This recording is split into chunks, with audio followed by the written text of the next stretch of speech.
आप सबका इस चैनल पर स्वागत है। आज हम ग्रुप डी के कुछ इम्पोर्टेंट क्वेश्चन के बारे में डिस्कस करेंगे जो पिछला बार 2018 में कई बार रिपीट किया गया है और आगे भी कई बार रिपीट किया जाएगा। तो चलिए बिना देरी के शुरू करते हैं। पहला क्वेश्चन है, दो बिंदुओं के बीच 4 कूलम्ब आवेश ले जाने में किया गया कार्य डैश है। उनके बीच विभवांतर 18 वोल्ट है। तो यहाँ पर हमें कार्य निकालना है कि कार्य कितना किया गया। तो इसके लिए देखिए, सबसे पहले आप यहाँ 4 कूलम्ब जो है आवेश है इस पॉइंट पे, और इस पॉइंट पर इस आवेश को हमें ले जाने के लिए कार्य कितना करना पड़ेगा, यानी W कार्य कितना करना पड़ेगा। तो कार्य का फॉर्मूला जो होता है आवेश इनटू वोल्ट, और आवेश को हम Q और वोल्ट को V से डिनोट करते हैं।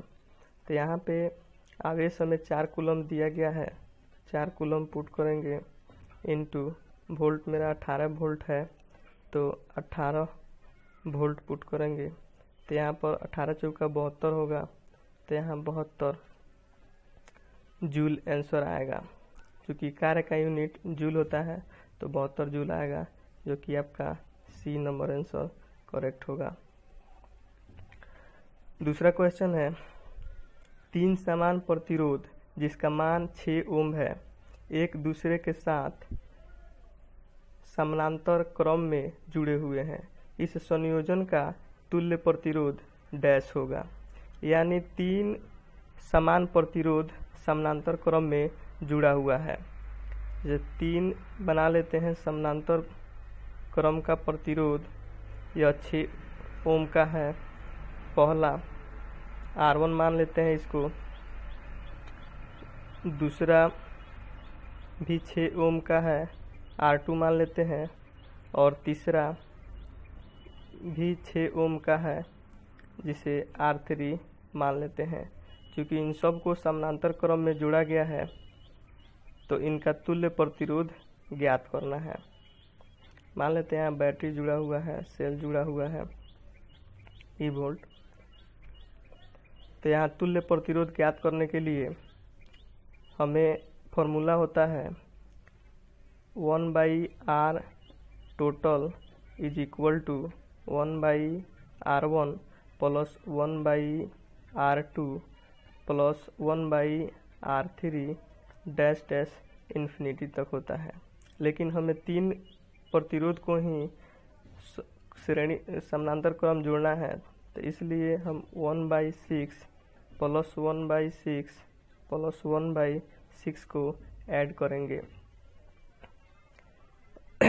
एलसीएम लेंगे तो 6 होगा, और 1 + 1 + 1 is equal to 3/6 is equal to 1/2, यानी R टोटल हो जाएगा 2 ओम। यानी इस तीनों प्रतिरोधों का श्रेणी समानांतर क्रम में जोड़े तो हम टोटल प्रतिरोध 2 ओम होगा। तो इसका आंसर 2 ओम होगा। चलिए नेक्स्ट क्वेश्चन देखें।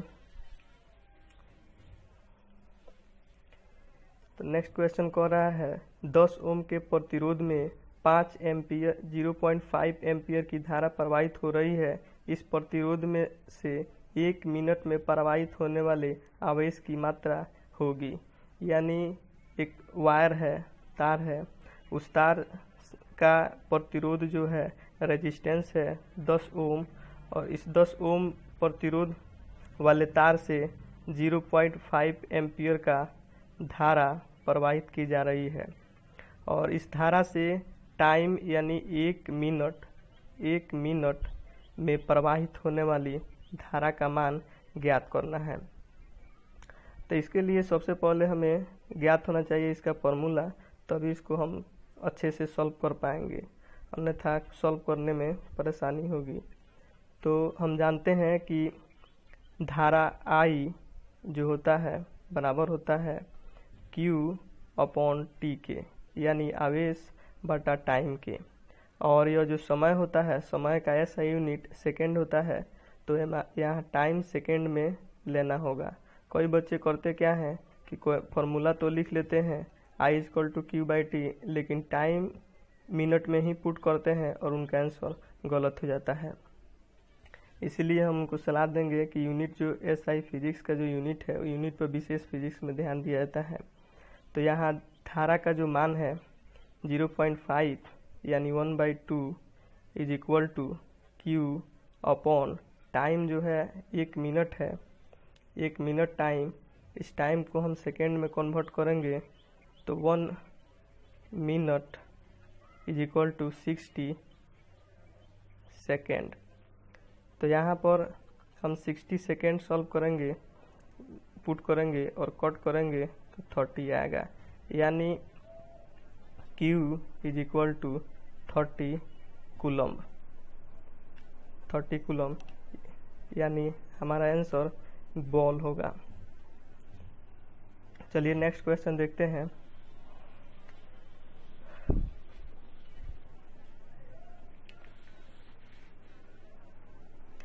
क्वेश्चन है 450 न्यूटन भार वाली लड़की का द्रव्यमान क्या होगा।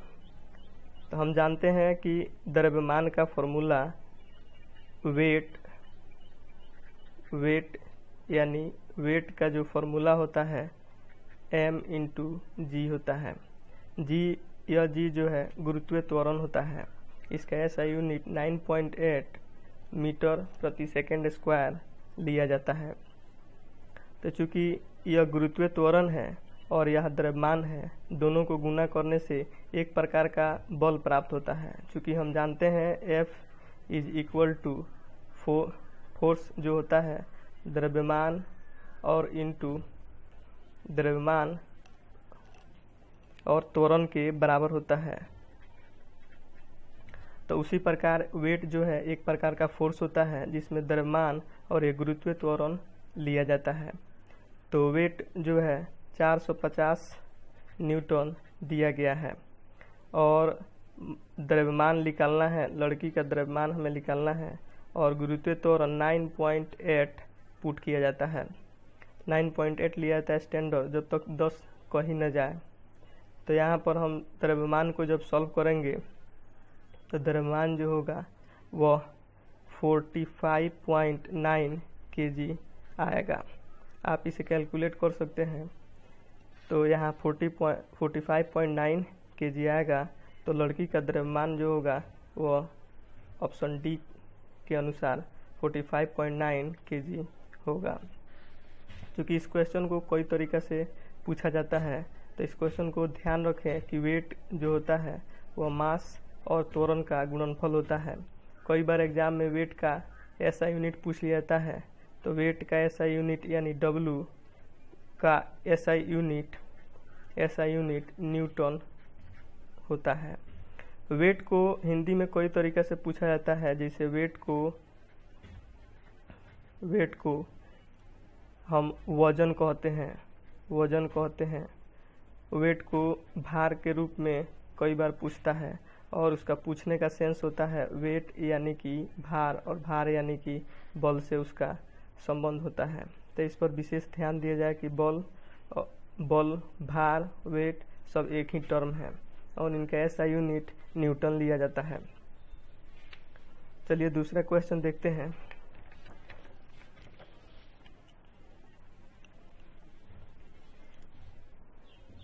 क्वेश्चन नंबर 5 है 10 न्यूटन का एक क्षैतिज बल 5 kg की एक वस्तु को बल की दिशा में 2 मीटर की दूरी तक विस्थापित कर देता है। बल द्वारा किया गया कार्य होगा। तो मान लेते हैं यहाँ पे 5 kg का वस्तु है और इस पर हम फोर्स लगा रहे हैं, 10 न्यूटन का फोर्स लगा रहे हैं और यहाँ से यहाँ तक यानी हमें 2 मीटर दूरी तक ट्रैवल कराने के लिए कितना एनर्जी की आवश्यकता होगी, यानी कितना हम कार्य करेंगे। तो इसके लिए फॉर्मूला होता है कार्य बराबर जो होता है वह बल गुना विस्थापन होता है। तो यहाँ बल का मान 10 न्यूटन है और विस्थापन हमें 2 मीटर कराना है। तो 2 मीटर कराना है तो 2 मीटर पुट करेंगे तो यहाँ पर 10 न्यूटन मीटर होगा। यानी ऑप्शन में न्यूटन मीटर नहीं दिया है, तो हम जानते हैं कार्य का यूनिट जूल भी होता है, तो हम यहाँ पे 10 जूल पर टिक कर देंगे और इसका आंसर 10 जूल होगा। क्योंकि इस टाइप का क्वेश्चन कई बार एग्जाम में रिपीट किया जाता है, तो ध्यान देने वाली बात है, हम यूनिट पर विशेष ध्यान देते हैं फिजिक्स में, और कई बार तो हम क्वेश्चन भी सॉल्व नहीं करते हैं और यूनिट के देखकर हम आंसर बता देते हैं। चलिए नेक्स्ट क्वेश्चन देखते हैं। क्वेश्चन नंबर 6 क्वेश्चन है कि सर्वाधिक उपयुक्त विकल्प का चयन कीजिए। यहाँ दिया गया है 0 degree centigrade is equal to dash degree Fahrenheit. तो इस टाइप के क्वेश्चन को सॉल्व करने के लिए, चूँकि यह हीट एंड टेम्परेचर से रिलेटेड क्वेश्चन है, तो इसको सॉल्व करने के लिए आपका formula degree centigrade is equal to 100 divide by 100 is equal to Fahrenheit minus 32 upon 180 होता है। चूँकि इसको सॉल्व करते हैं तो हम इसको 0 degree centigrade is equal to 5 divide by 5 is equal to F minus 32/9 होगा। चूँकि यहाँ पर 0 डिग्री सेंटीग्रेड है, तो यहाँ सेंटीग्रेड के पास 0 डिग्री पुट करेंगे by 5 is equal to F minus 32/9 solve करेंगे तो यहाँ पर 0 में 5 से डिवाइड करेंगे 0 होगा is equal to F minus 32/9 होगा। सॉरी, जब इसको क्रॉस मल्टीप्लाई करेंगे तो F is equal to 32 answer आएगा, जो कि आपका आंसर डी नंबर में है।